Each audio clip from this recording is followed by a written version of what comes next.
6 reasons pitchers don't end up being good enough to play in college. Number 1, they don't throw hard enough. This is an easy one, right? And you might say, well, my kid is doing really, really well in high school. He's getting tons of hitters out. He's got a 1.8 ERA.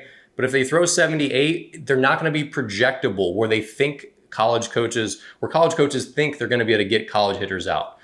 The level of play really bumps up a gigantic amount from high school to college.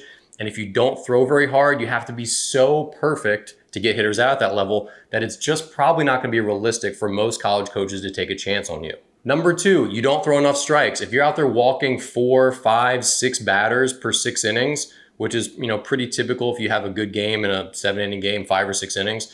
If you're not walking 2 or less in 5 or 6 innings, your command's not very good, and you're walking a lot of hitters, and that's really not going to play well at the next level when hitters have better plate discipline. They're going to take more pitches that are borderline, that are balls, and that walk rate of yours is definitely going to go up. It goes up in every level. So if you're not throwing enough strikes, that might be one of the reasons, if you're borderline, that coaches in college are crossing you off. Number 3, you don't have a solid out pitch. An out pitch is a pitch that you can reliably get swings and misses on, or strikeouts.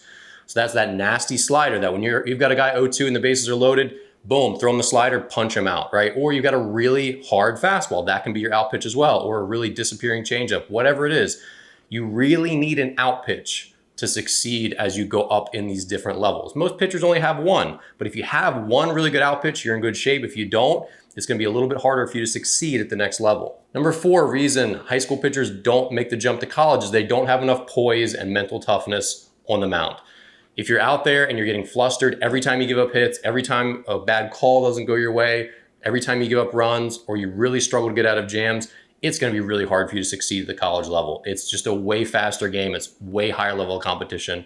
So if you're showing all these negative mental toughness traits in high school, it's probably going to get you crossed off lists in college. Number 5 reason pitchers don't move on to go pitch in college is they don't have the work ethic. They don't show the dedication on the practice field, in the weight room, and in the classroom. You have to have good grades to play in the NCAA, and you have to be really diligent about your work to really continue to put on weight, put on velocity, get better, and do all the things that a coach needs you to do to be able to compete well at the college level. And lastly, projectability. Do you have some room to fill out? Are you tall and skinny? That's why they like tall and skinny kids, because they say, okay, this kid puts 30, 40 pounds on as they really hit that second growth spurt in college. Now they might be going from 85 to throwing 90 or 90 to 93.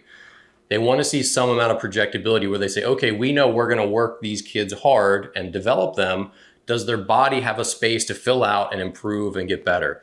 If you're 5'9" and you're really muscular and stocky, and it's probably easy to say like, hey, like this may be as big and strong as this kid's ever going to get, that's not a lot of projectability, and college coaches will often pass over that for a player who's, again, maybe taller, lankier, and has some room to grow into a man who can become a really good college ball player.